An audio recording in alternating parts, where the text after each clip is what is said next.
জানো, অনেকদিন পরে শাড়িতে তোমাকে বেশ সুন্দর দেখায়। অনেকদিন পরে শাড়িতে দেখলাম তো, লাল শাড়ি, প্রিন্টের ব্লাউজ। এতদিন দেখো না আমাকে। অনেকদিন পরে শাড়ি পরে দেখলাম। ও তোমাকে সব সময় দেখি, আমি ঘুমিয়ে ঘুমিয়ে তোমাকে অনুভব করি, ঘুমিয়ে ঘুমিয়ে তোমাকে দেখি।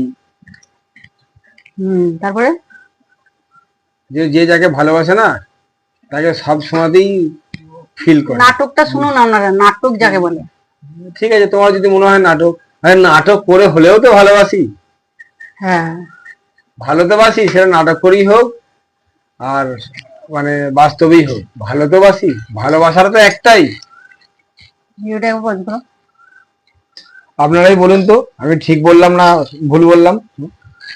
ও বলছে নাটক, হ্যাঁ নাটক হলে হবে, কি আর কি এসে যায়। কালকে যে তুমি বাবার সামনে বলছিলে যে সবজি খাওয়া ভালো, ভাত বেশি দিয়ে দেয়, ও কেন আমাকে বাবার সামনে দোষারোপ করাচ্ছে নাকি? কই তো স্যার, তুমি সবজি খাওয়া বেশি, হ্যাঁ ভাত খাবে না, এক চামচ ভাত খাবে।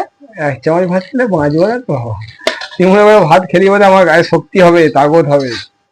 এমনিতেই তো বৌমাকে শ্বশুর বাড়ির লোক ভালোবাসে না, বিশেষ করে আমাকে। সবেতেই ছেলে ভালো, তাই না? সবেতেই ছেলে ভালো, আর বউকে ভালো, বউ ভালো নয়। বউ এক পিছন থেকে যে ইয়ে করছে, সেটা মানুষ বোঝে না, একমাত্র উপরবেলা বুঝবে।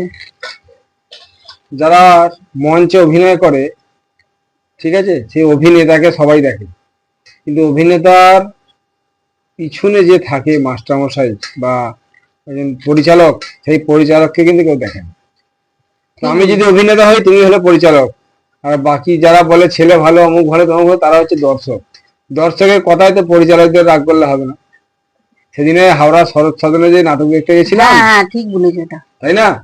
এই কথাটা সবসময় মনে রাখবে, যে হাওড়া শরৎ সদনে যে নাটক দেখতে এলাম, নাটকটা হওয়ার শেষে যে উকিল বাবু উঠলেন, মানে ওই নাটকের যিনি পরিচালক ছিলেন, যিনি পরিচালনা করেছেন, ঠিক আছে, উনি কি বললেন, যে যতটুকু বাহবা দেওয়ার, যতটা বেশি হাততালি দেওয়ার, সবটা আপনারা আমাদের এই কুশীলবদের দিন। কুশীলব মানে হচ্ছে যারা খোলা মঞ্চে অভিনয় করে, বা যারা মঞ্চে অভিনয় করে তাদের বলা হয় কুশীলব, ঠিক আছে, অভিনেতা বা অভিনেত্রী।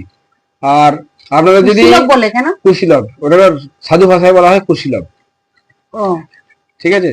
বললো আপনাদের যতটুকু ভালো লাগা, যতটুকু হাততালি দেওয়ার, তার প্রাপ্য হচ্ছে এই কুশীলবরা। আর আপনাদের যদি কিছু তিরস্কার থাকে, যদি কিছু মানে খারাপ লাগা থাকে, তার প্রাপ্যদার হলাম আমি। কি বড় মাপের কথা!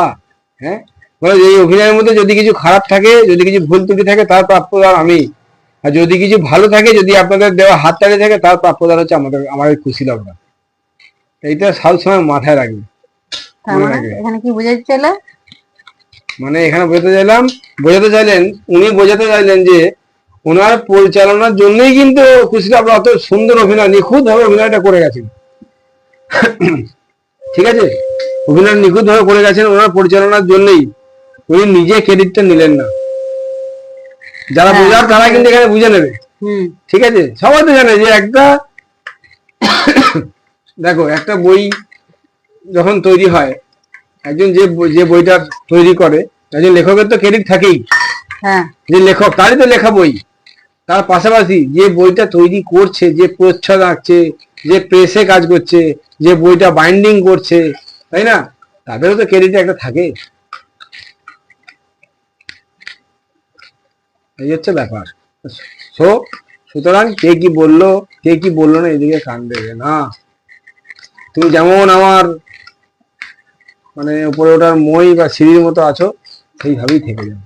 কে দুর্নাম করলো, কে বদনাম করলো, বা কে সুনাম করলো, এটা দেখার প্রয়োজন নেই, বা এটা শোনার প্রয়োজন নেই। বলছি ওই বেগুন ভাজা আলু সেদ্ধ মাখবো না এরকম থাকবে? বেগুন ভাজা থাকবে, বেগুন ভাজা আলাদা থাকবে, মেখে দাও, মাখলে মেখে দাও, ভালো লাগে। না না, একটা এক্সট্রা জিনিস খেতে হবে না সময় দিয়ে। একবারে আলু ভাতে গেলে বেগুন ভাজা খাওনি, কি একবার ডিমটা খাওনি না? তুমি যে বলে খিদে পেয়ে গেছে, ডিমটা তো খেয়ে নিতে পারতে।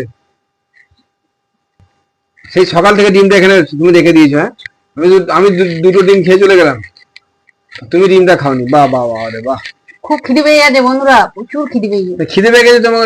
ডিমটা তো ছিল, আমি তো জানি না। ডিমটা তো একটা সময় যে বললে খিদে পেয়েছে, কিন্তু ডিমটা তুমি খেয়ে নিতে পারতে। ডিমটা খেয়ে নিতে, আর তোমার খিদে পেটটা জ্বলতো না। ভাত দিয়ে খাবো, কত শেখাবো বলো তো? এরকম একটা ইচ্ছা, ভাত দিয়ে খাবো। আলু ভাতের সঙ্গে মেখে দাও, তোমার আলুর সঙ্গে মেখে দাও, আমি কিন্তু খেয়েছি, আমি আর খাবো। আমার আলুর সাথেই মাখবো। হ্যাঁ, আজকে হয়েছে বন্ধুরা, কি কি হয়েছে দেখুন। কিচ্ছু না। দারুণ মেনু হয়েছে আজকে, দারুণ দারুণ যাকে বলে। ভাত, ভাত, টক দই, টক দই, আলু ভাতে। আলু ভাতে।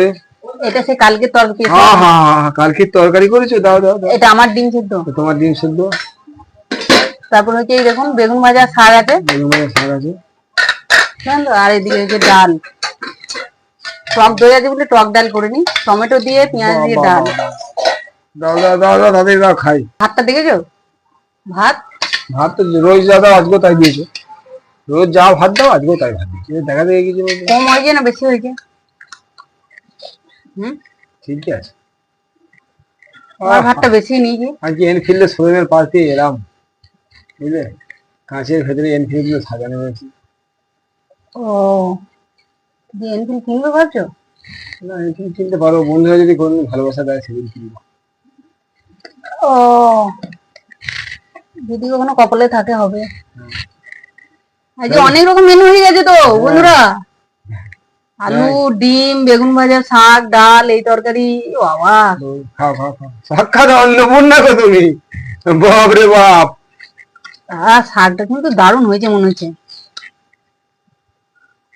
বলো, খাও খাও খাও, কিচ্ছু করবো না ভাবলাম। তবু হয়ে গেছে না? হ্যাঁ, নাও তো তুমি আগে নেই। সে নাও না, তুমি আর অন্নপূর্ণা একটু প্রসাদ করে দাও আমাকে, না তুমি একটু প্রসাদ করে দাও। না, তুমি আগে নাও। না, এ কি গো, লুঙ্গি পরে যাও? আজকে তুমি বললাম।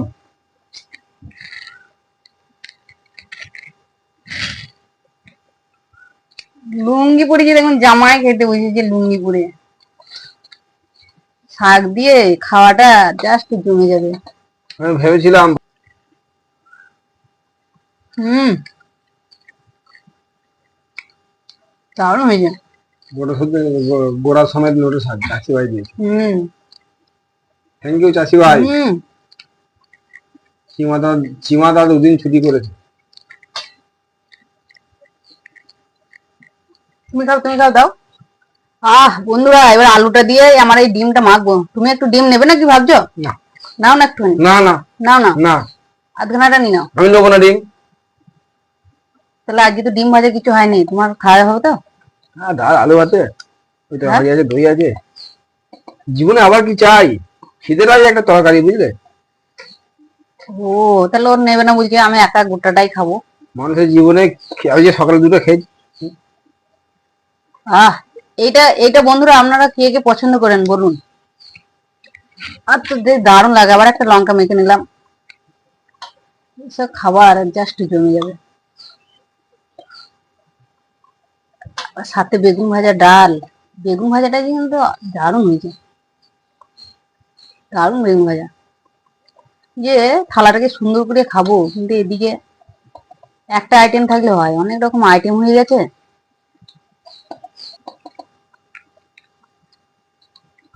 বন্ধুরা, আপনারাও খাওয়া দাওয়া করে নিন, আর ভিডিওটা অনেক বড় হয়ে গেছে। আপনাদের মহামূল্যবান সময় দিয়ে আমাদের ভিডিওটা দেখার জন্য আপনাদের ধন্যবাদ। আপনারা ভালো থাকবেন, সবাইকে ভালো রাখার চেষ্টা করবেন।